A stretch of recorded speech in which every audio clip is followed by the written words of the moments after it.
Still got a hold of the audio button.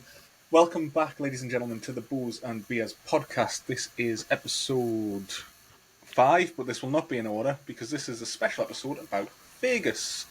We are recording this on the 6th of March, which means the first scores are just coming through because it's the UK and we are really behind. I am joined by my co-hosts, Carl Richards. Hello! And Adam Ravenscroft. Good evening. So the main topic of today is Vegas, because that is the big tournament of the moment.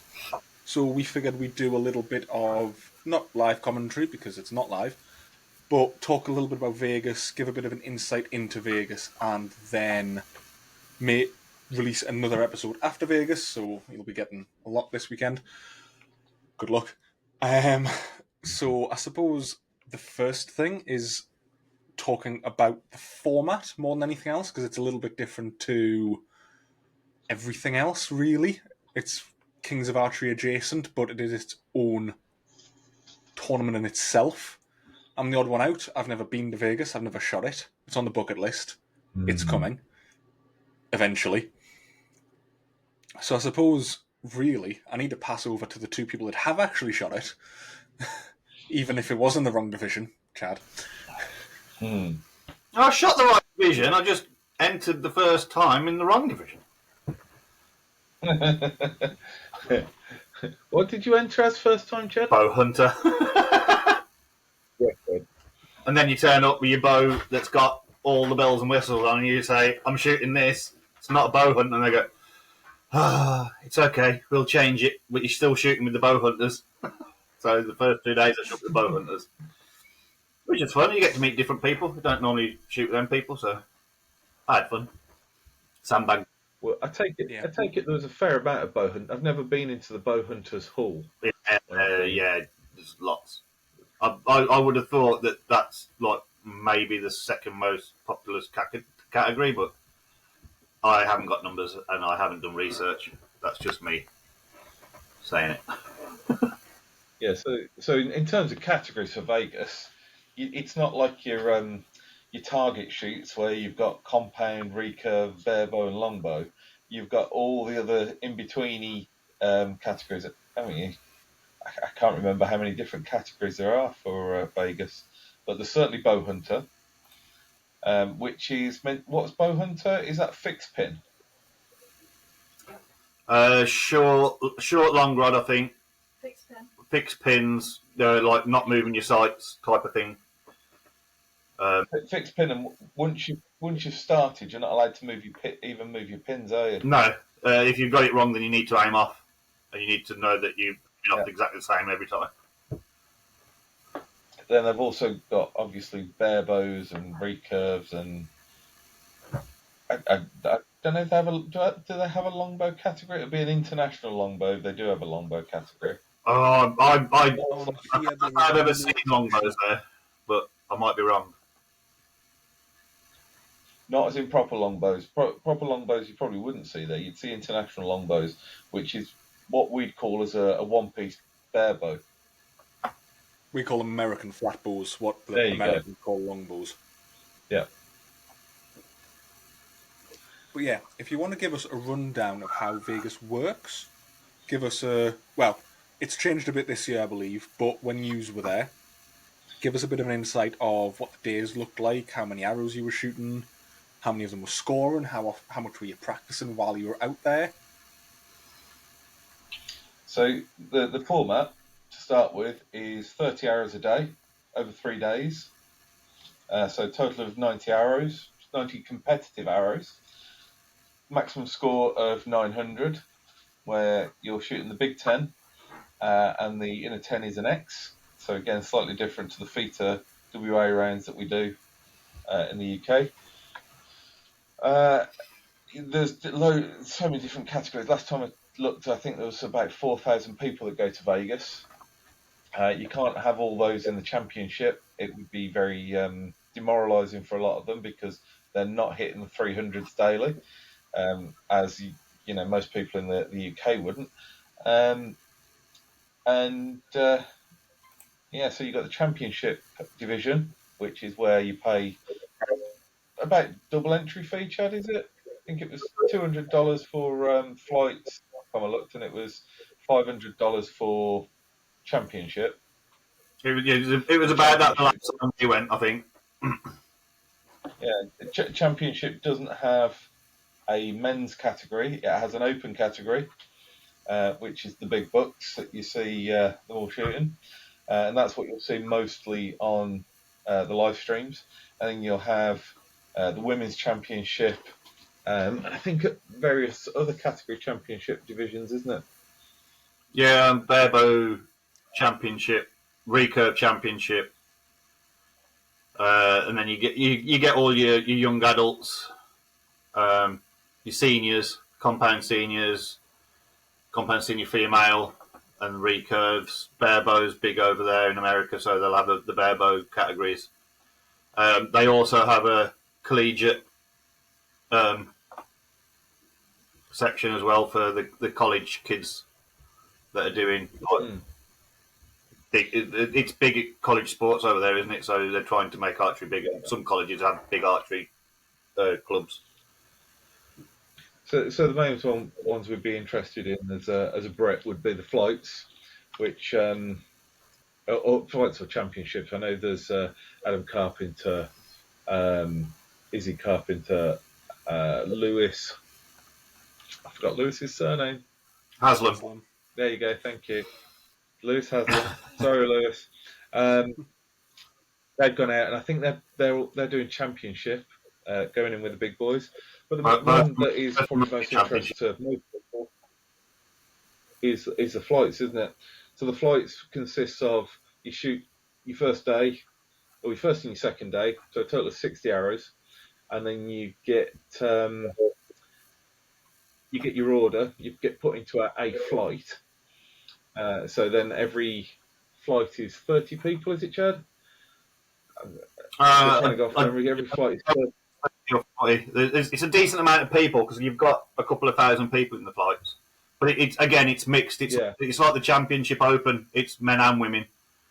You enter the compound flights. It's men and women against each other. So there's quite a lot of people. But then you split down into flights, and then every 30 flights you're grouped into your 30 flights, and then every 30 flights has its own awards, doesn't it, or its own prizes.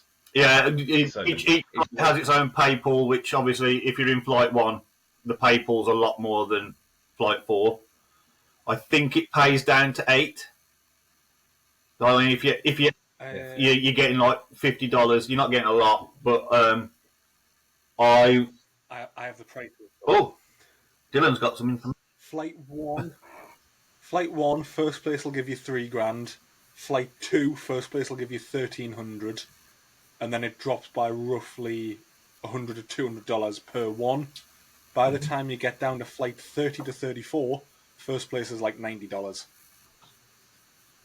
Yeah. And they flight 2 through 34 pays out to 8th. Flight 1 pays out to 35th. Oh. And it is out of 40? It's 40 people per flight. Is that right? Is it 40 people per flight? I thought it was 40, but I'm honest. The first year I went, I think I won flight 4 and I won $850. So nice. Bit of sandbag in there, Richard. It paid for the trip. So yeah. What one sandbag an arrow, and get your money back, didn't you? There you go. Yeah, I'm not sure you were going for that, but it paid off. No.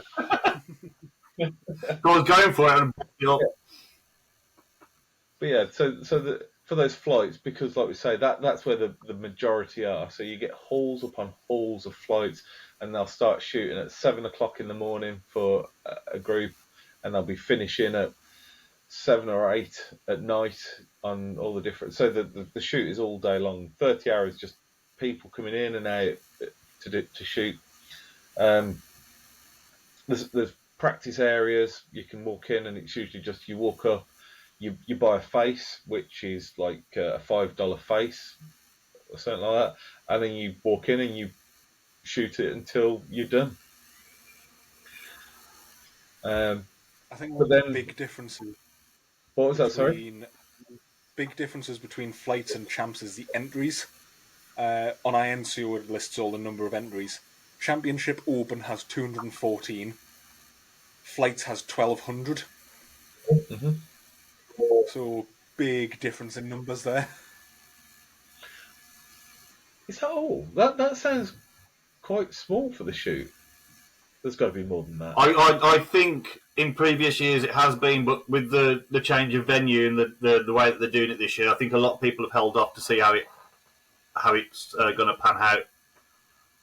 All right, okay. I think it's over 3 different casinos, whereas it used to be just all. Yeah, they're all interlinked, but and if they're not interlinked, they're very close to one another. I mean, that is always a good thing about Vegas. You can just walk from casino to casino without having to go outside. Um, Yeah, but ideally, if you know what casino you're shooting in, you're going to book that casino to stay in, aren't you? And yeah, I think a lot of people are Yeah, like, oh, there's two. when we've been to the South Point, certainly, and when it used to be at the Riviera all those years ago, you used to be able to walk around with your quiver on, arrows in your quiver, and just carry your bow. Absolutely everything on show, no worry at all. Because of recent incidents over in Vegas, that's no longer a thing. You can't walk around with your bow fully on show. So apparently, what they've been doing is for this Vegas certainly, because in the South Point it was all contained in the South Point, so you could walk from your room with your bow fully set up. You get into the lift and there's like 6 other people in the lift with their bows. Made it a bit tight. But yeah, apparently from this year they've included in the entry fees. They give you a soft case so that you can put your bow in that soft case and walk down to the hall and then get it back out, just so that you're not walking around Vegas openly terrifying people with bows. Especially when if you expect 4,000 people. Okay, it's not 4,000 people this year potentially, by the sounds of it. But yeah, it's a lot of equipment. But that's still a lot of cases that they're giving away for people to walk around with. Um, 3,884 entries this year. Oh, okay. So there's a few. So where are they? They've got to be mainly on flights still. You said 1,800, no, 1,200 on flights. There's 1,200 in the compound flights, nearly 500 in the Right. recurve flights, 300 and some odd in the bow hunter flights, and 333 in the recurve barebow flights. Yeah, So you have to remember as well that in America the compound bow is so much more popular than recurve and everything else. Um, Whereas over here recurve dominates all the time. It's always the big numbers on recurve. Um, Apart from I think for the back to back indoors, where that seems to fill up with compound in about 30 seconds. But yeah, the recurve and every other category takes a little bit of time. But yeah, compound is so dominant out there that it makes sense that you've got so many more compounders out there shooting. yeah. Um, if you've ever watched it, Lizard Lick Towing, I think that used to be on like Prime or something. There was the guy on there that runs Lizard Lick Towing. He was shooting his bow in his backyard, and he was getting practicing for Vegas.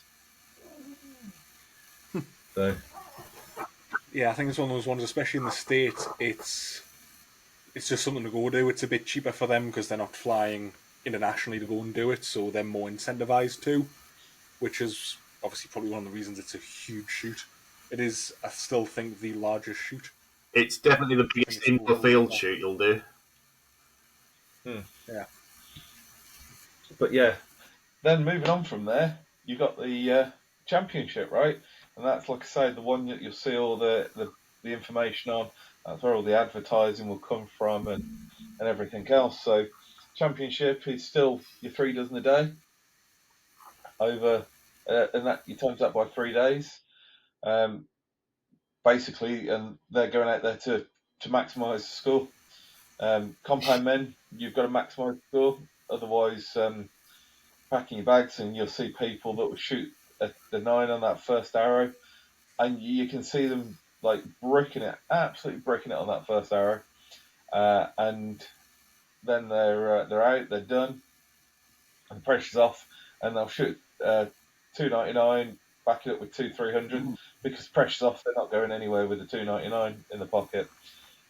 You'll see other people that will come out. They'll be calm as anything for the first 29 arrows.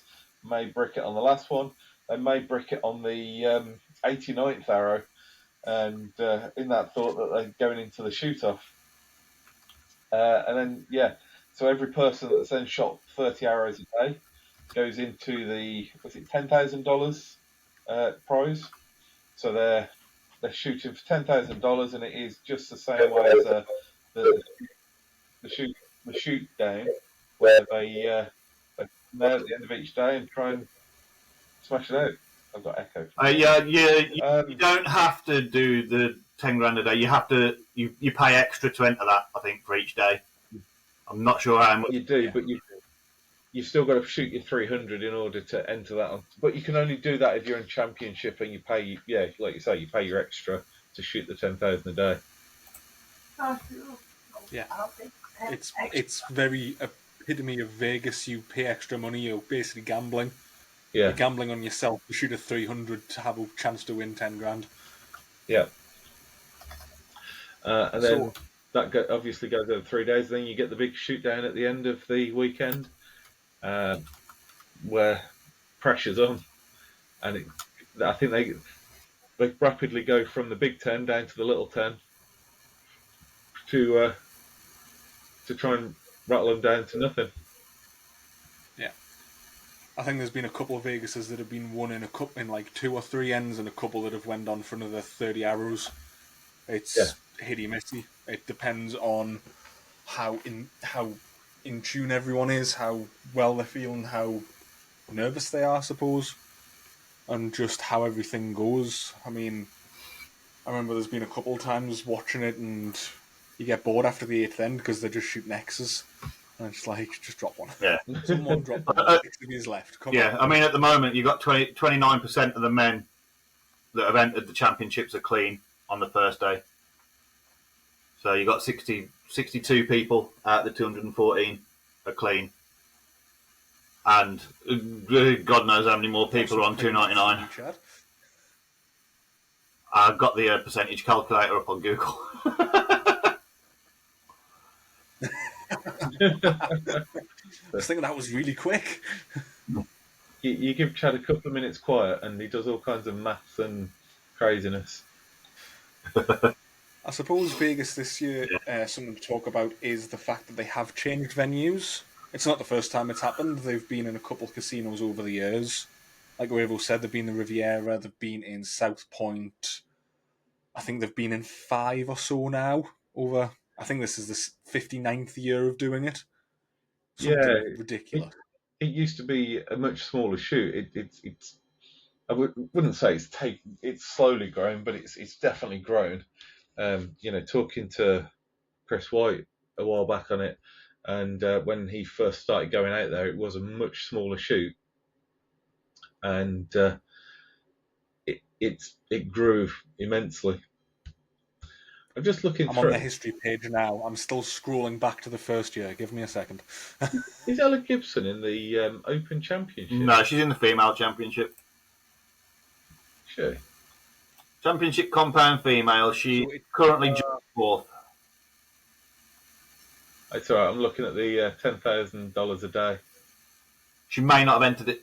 So the first week... She has. Oh, she has entered it. Okay. She had. Oh, she had. She came. Sorry, I spotted her a minute ago. 46th, joint 46th. Oh, how did she? Also, I think it's 46th. Lico dropped one. Yeah, that's what I thought. Lico dropped one. Going back to the history. Vegas started. Going into the last 3 arrows, she was at top. She got 25 X's, 270 points, and she's finished on 299, 27 X's. So X9 on the last end. Go on, Dylan, what was you saying? Going back in the history? Going back to the history, Vegas started in 1962 as one of the NFAA championships back on March the 16th, so originally held around the same time of year. They took a little bit of a hiatus for a couple of years. 1972, they had 432 archers. The next year, 638, so it's one of those ones, it's very slowly grown. 1977, they were up to 700. So it has grown and grown. I mean, we're at 3,800, nearly 3,900.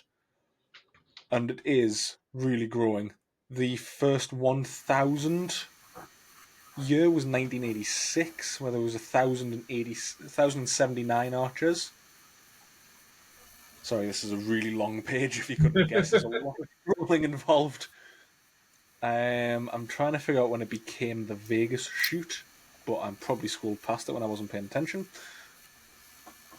But yeah, it very, very quickly grew. The first year there was $10,000 worth of prizes.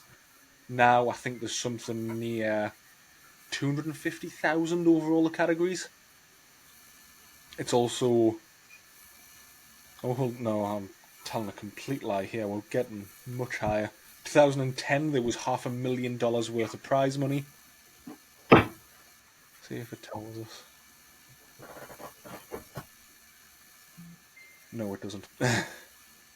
There's a lot of money on the line, basically.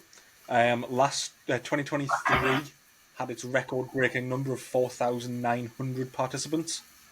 So I think with this venue change, it has dipped a little. Maybe some people abroad and our way may be thinking, I'll not go, I'll wait a year and see what it's like, but still a big shoot. But yes, the original plan of that was to talk about the fact they've changed venues. So the new Vegas shoot is held over 2 casinos that are adjoined, the Horseshoe and Parasol of Vegas. Can you say it's really fast? Sounds wrong. So they have what looks like 210 targets over 3 venues, as well as 4, 6, 7 different practice ranges now. So Wow. It's getting bigger. They're obviously planning for expansion and growth, which is good. I think they had kind of started to outgrow the South Point. So Yeah. It's huge. I mean, the amount of vendors and sponsors and all that go, it's not just an archery tournament, it's a trade show.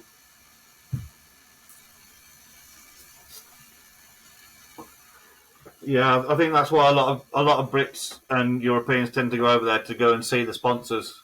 It's the one time a year they get to go over to a shoot and go and see the sponsors at the trade shows. I know a couple of people have said before it's where they get handed their pro staff shirts for the first time. It's where kind of your sponsors can really see you perform in a really large environment. Chris B, American archer, does lots of YouTube, probably one of the biggest YouTube archers. He was speaking about Vegas in one of his videos and said that's when he was handed his first pro staff shirt from Hoyt. So I think it is one of those places, if you perform, people get to see you.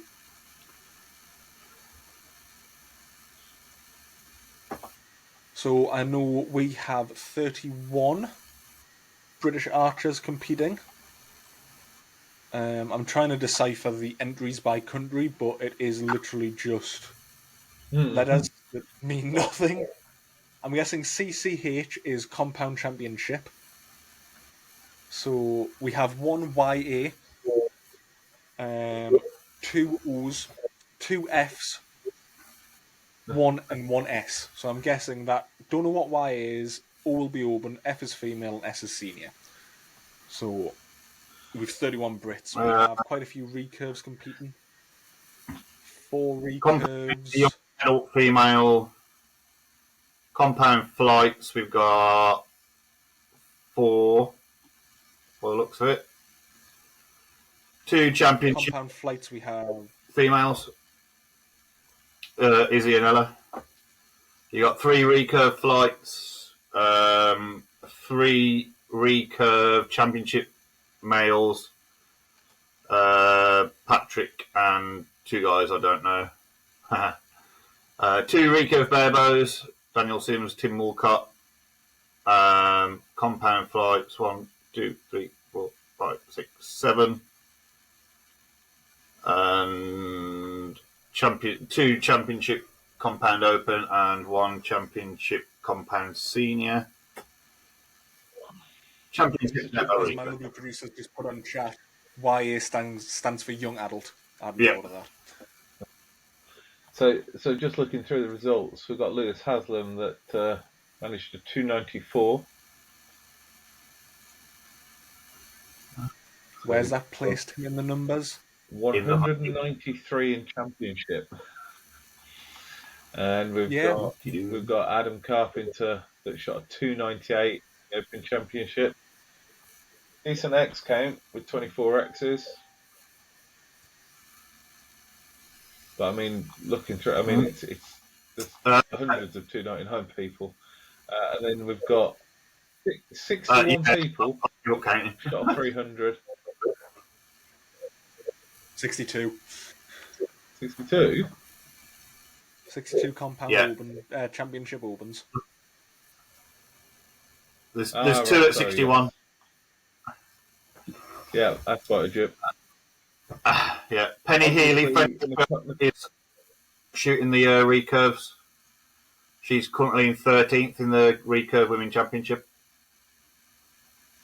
with a 289. Yeah, you see that's it with the women's recurve. There's no 300 score there. No. So 294 is the top score for the women's recurve.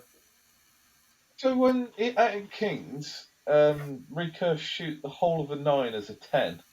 That's not the same in Vegas, is it? The Big 10 is still 10. They shoot 10x the same as compounds, right? Yes, yeah.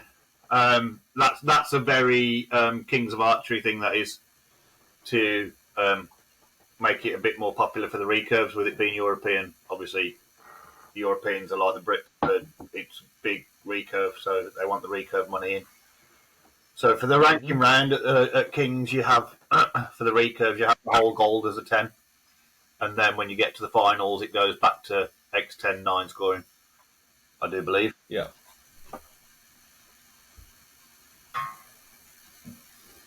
I was looking through the women's compound, and I've lost my page now.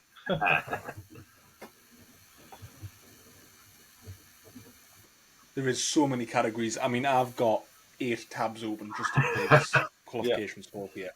It's ridiculous. Isabella Geisberger? I gave up and didn't even try and pronounce it. Geisbuehler. So just looking through, I mean, I've never heard of her name before, but she looks pretty young. So she's the latest kid that's come on and just gone, you know what? I'll just shoot a 300 today. Why not? 27x, absolutely smashing it. And then, like you say, I think you already mentioned Ella's currently sat in joint 4th, shooting a 300, 24x, decent effort. She's good company. She's got Tanya Galantine and Linda Ochoa Anderson in joint force with her as well. Yeah. Paige is just behind them with a 300 with only 23 X's. Sarah Lopez from Colombia, she's up there. Anyone else? Toya Ellison, still clean, from Slovenia. And propping up 300 is the Swedish. You see, there's quite a few more non-Americans in the ladies category, in the 300 category. Yeah. Whereas if you look at the men's stage, there's a hell of a lot of Americans that are shooting 300s.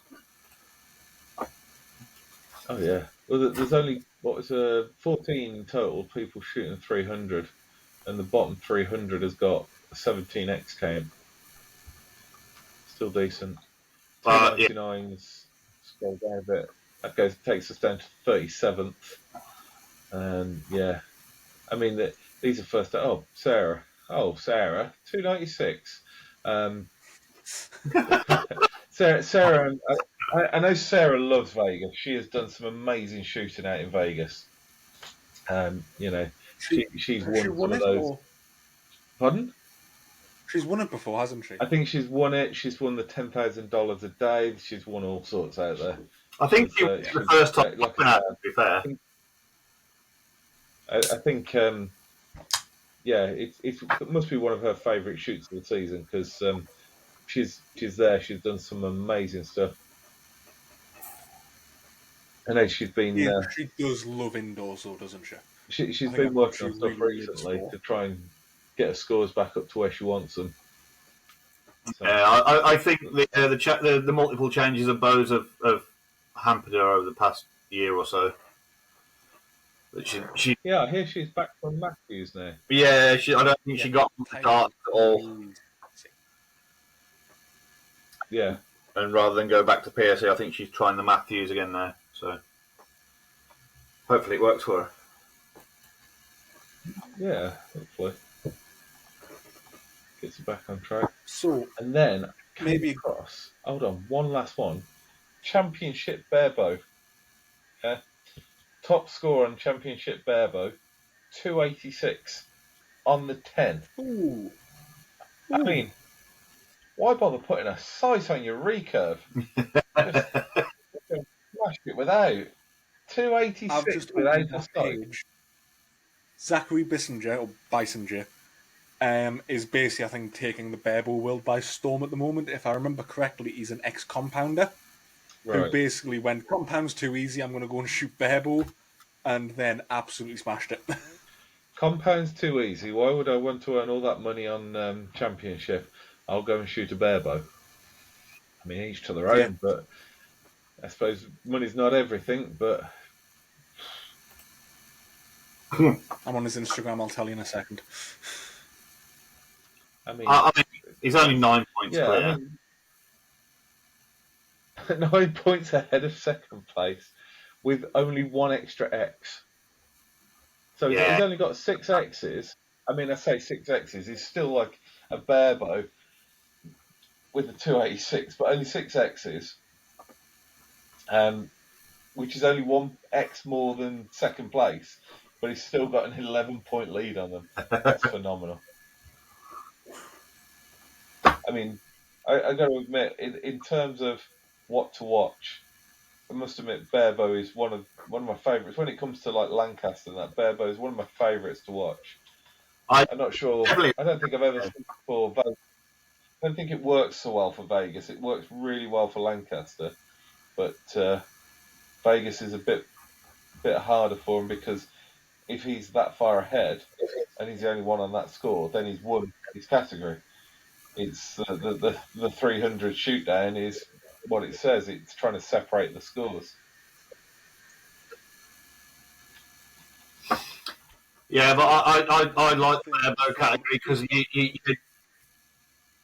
you tend to go X10 miss or X10 6. That's what I like about barebows.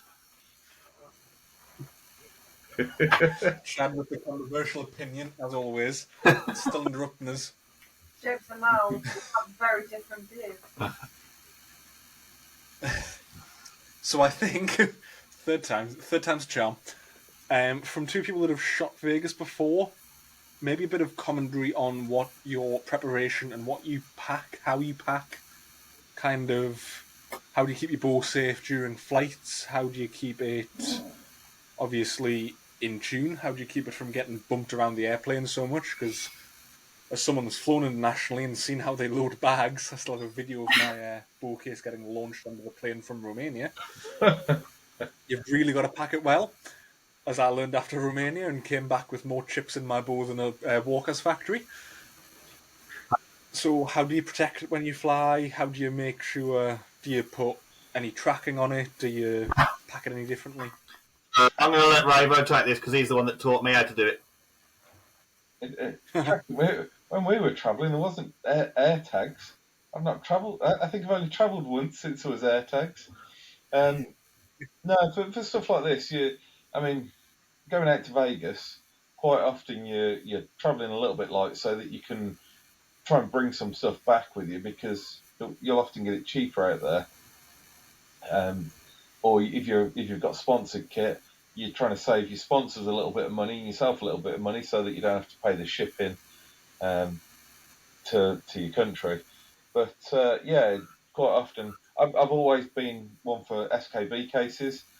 I like a hard case. I know it's not to everyone's taste. I know it's not to everyone's budget because they're quite expensive. Um, I will say, if you're ever travelling internationally, speak to people about SKBs. They're worth the money. But if you're only travelling once, it's not worth going and buying one. See who you can borrow one from.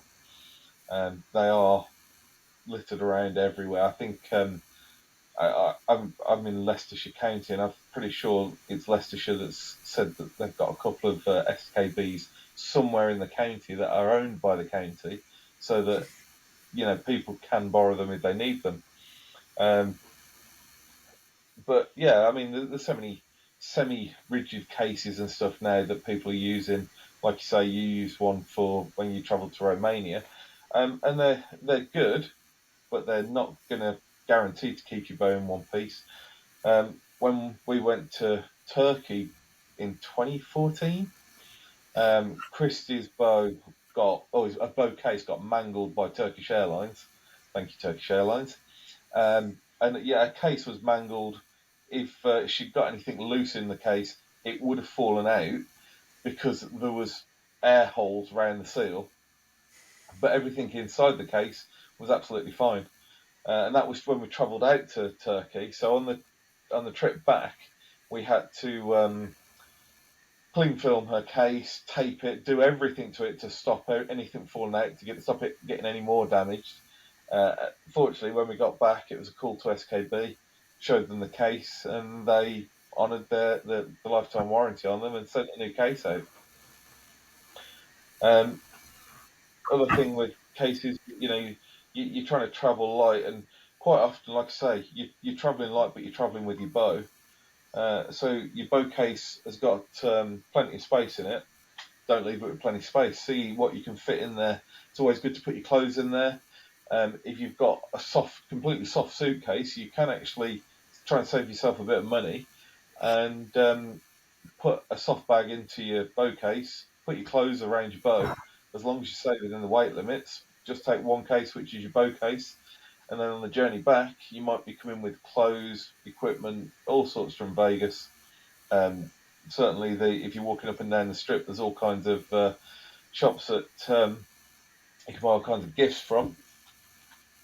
And yeah, that you then just pull out your soft case and fill that up as a second case, and you've got plenty of space everywhere.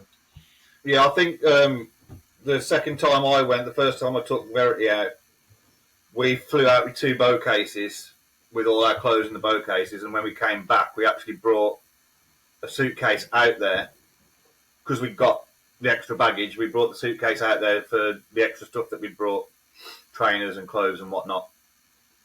Definitely declared it coming back through customs, Mr. Paxman.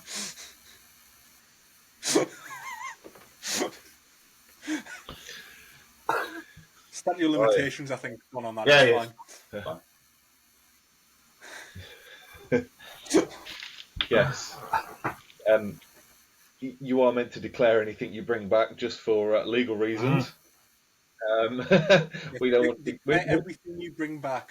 we don't condone any illegal wrongdoings. If you're going to run the risk, at least get rid of the boxes. Unpack everything.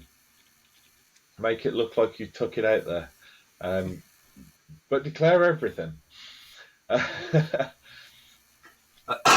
learned also that they won't let you fly with fletching glue because it's very flammable. Yeah. Now that depends on the fletching glue, because you've got flammable. if you've got super glues quite often they will let you fly with them. I know the boning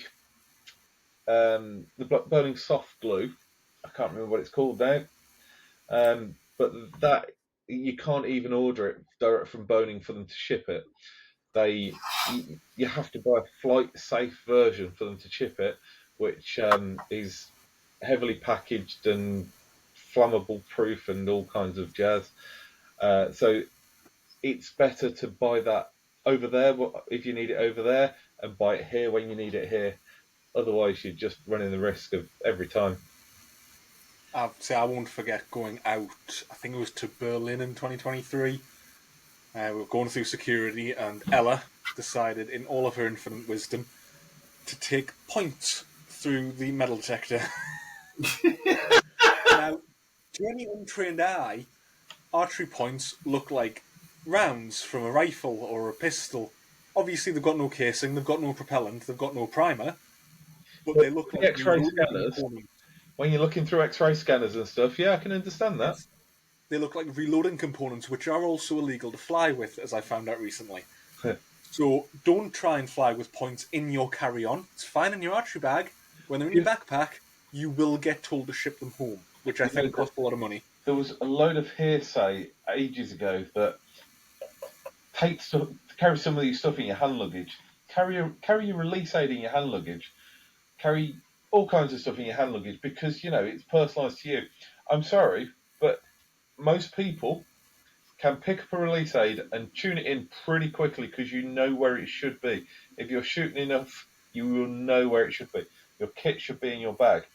Even your D-loop pliers, right, Chad? Yeah. Security they don't like stuff they don't understand.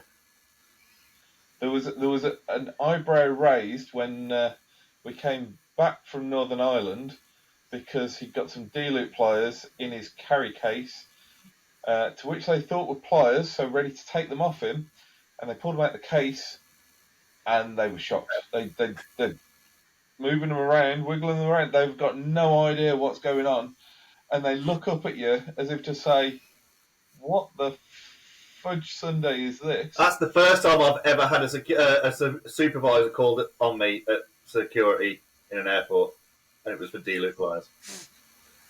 And after Chad trying to explain what they are, my response was, "Look, mate, he's not going to take the plane apart with them. What are you going to do?" To which he went, "Yeah, I get you," and threw them back in the bag, and we walked off. It's not always that lucky. There was years ago, after a serious terrorist event in not our country, there was a big ban on multi-tools that you carry with you that used to be pretty legal to carry, not from that date. And someone had mistakenly left their multi-tool in their pocket. Now, security at the time was absolutely red hot. And the story I got was that he walked up with absolutely no care in the world, threw his stuff in the tray, walked through, got to the other side, picked it up and walked off because and they just hadn't picked up on it. But yeah, always be careful. Do you really need it in your hand luggage? The first time I flew to Romania, I put my sight, all of my steel weight, and accidentally a release aid in my carry-on, in my backpack. Didn't get pulled for any of it, which is really worrying considering it was an old Carder only, which is basically aluminium knuckles. I could have quite easily turned that into a weapon. However, I did also have Allen keys in that case that I binned before we got to security. The amount of gas release aids that look like knuckle dusters if you turn them around the wrong way, it's not worth trying to take them through your hand luggage. No. Yeah. I think Mikey Schlosser back in the day, he used to carry his release aids through with hand luggage, but he would also take a photo album pretty much of this is what it is, this is how it's used, so that he could easily explain it in any language to go, picture, this is what it is, this is what it does. It ain't worth the hassle. Bow cases, if you think you're going to be overweight with your bow case, my biggest tip, the one that has survived me through airports so many times when I've carried two bows, take all your long rod weights off, or all your stabilizer weights off, especially you guys that like to have 30 ounces on your stabilisers for some crazy ass reason. Put them in a release aid pouch. Put that release aid pouch in your hand luggage. Go and check in your bow case. 99% of the time, you've got to take it to oversized. After they've weighed it, they've put a tag on it. You walk to oversized, you open it up, you put your pouch back in for your release aid weights. They don't reweigh it at oversized. They just send it through. Job done. Sold. If any of you get caught and told off, this is not legal advice, it's just what we do. This is just how I've got away with it. Or you've got the other old trick of put your foot under the case when you put it on the weigh scales. Yeah, but they notice that when there's a team of 16 or something going through. I think Whitey managed to get away with that one. No, what he did was field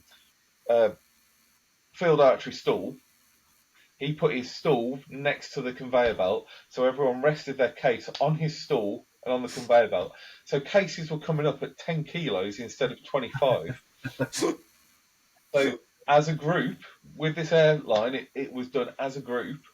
So as the first few cases went through at like 10 kilos, one of the supervisors then walks past and says, you need to move your stall. Instead of having to reweigh all the bow cases, we then started weighing them again, and now they're coming up at 25 and 26 kilos. I'm like, oh, it's fine, you've got loads of allowance left. So, all gone through. And if you're Ella Gibson, you don't struggle for the 23 kilos. Like when you're slumming it, when you're in cattle class, you're not known to the airline. You get 23 kilos as standard.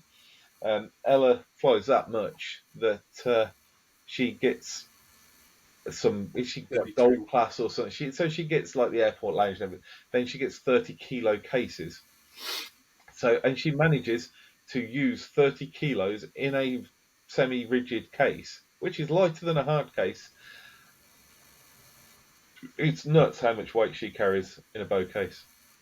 But the positive is everyone in the party gets it as well, and that did save us a couple of times. It did, yeah. Especially coming back from Colombia.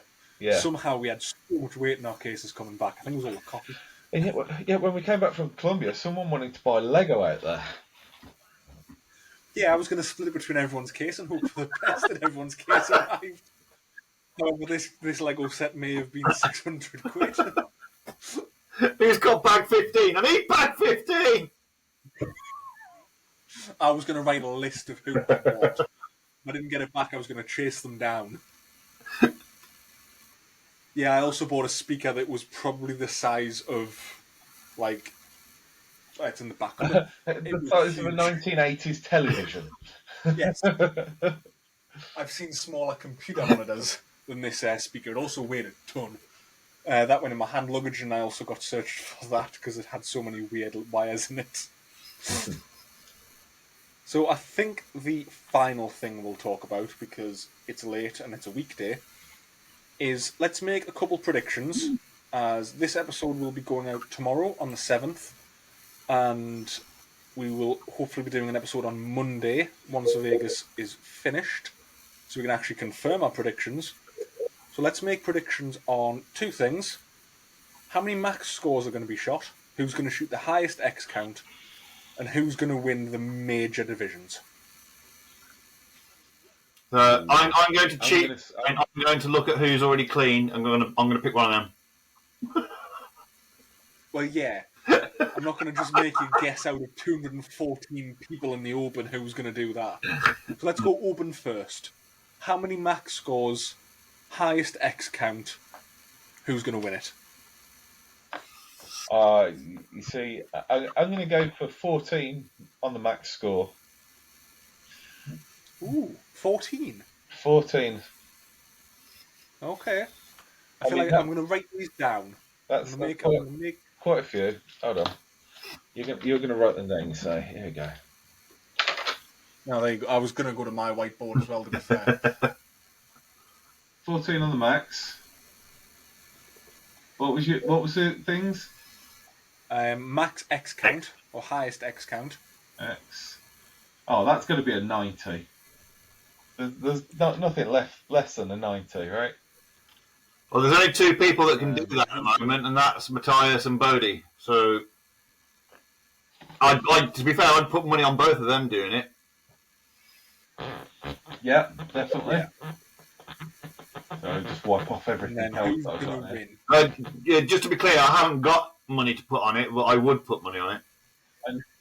And for the win, We'll do men's and women's compound divisions, so open and female. for the win, for the not for the the X count. I mean, it's got to be a 90. There's no way Matthias or Bodie are going to let me down on this. I reckon both of them are going to smash a 90 out. They're going to run away with the pack. The actual win, though, the win isn't on the X count. It'll be on the shoot down. Yeah. You see, everything's saying Matthias, but I want to go out there somewhere. I want to throw it out there, but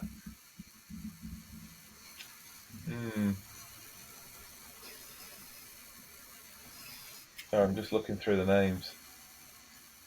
Chad, while I'm looking through the names, Right, number of people in the final. I think we're going to go for around 20. I think there's going to be 20-ish. I think the top X count's going to be 89. I don't quite think it's going to be made. ooh, And my prediction, I'm going to go for an out there one that's not going to be one of the high X count. It's going to be Nico. I'm going to go for Nico Wiener from Austria. You just wanted you just wanted Raver to write Wiener, didn't you? I wrote Nico. I know what Chad's like. He's been winning things recently, and I think he's got it in him. He's definitely got it in him. Go on then. I'm going to say 32 900. 32. I'm also going to go with an 89. Copycat. I think James Lutz might win it. Mr. Punch himself. See, I'm looking at all these out here names, and I mean, do you know what? I'm going to go old school. You going Damsbo? No, I'm going to go Perkins. Ooh. He has been doing well recently. I think it would be it'd be nice to see him win. It'd be nice to see Damsbo win, to be fair. He's been on the scene since forever, and he's still smashing it.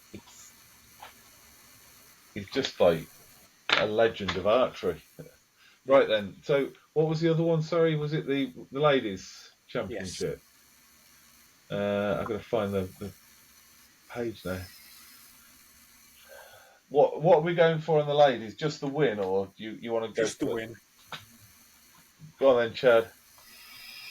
I'm going to go for Paige Pierce. I'd love to see her win it again, but I think Paige has got all the credentials of doing it. Been there, she's done it before, I think. Yeah, a couple of times, I think. Yeah. But I mean, she's only got a 23x count. It's thrown out her bet, isn't it? She has been ill though, so if she's doing 26 300s coming out of an illness, if she can get the better over the weekend, then that can only get better. Yeah. Dylan? I'm going to go for the patriotic option. I'm going to say Ella.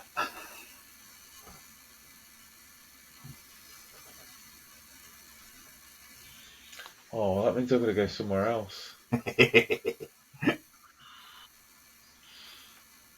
See, Lopez, in fact, two Colombians, Alejandro and Lopez, I've seen them shoot phenomenally. They're both, they can smash it out the park. Toya, if she gets to that final, she'll have Brady stood behind her and he'll talk her through the shoot. There's nothing. If she's got the strength, the mind game is all there. There's a few Americans that I don't really know. Tanya Gelantine, I mean, she's just switched back to Hoyt.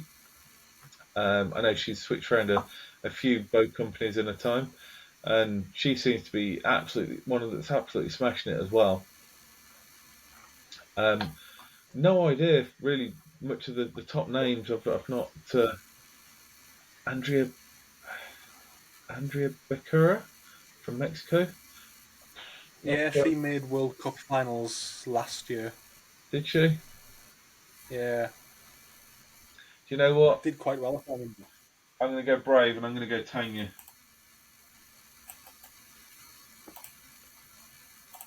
I'm going to write the first name because the second name is like longer than mine.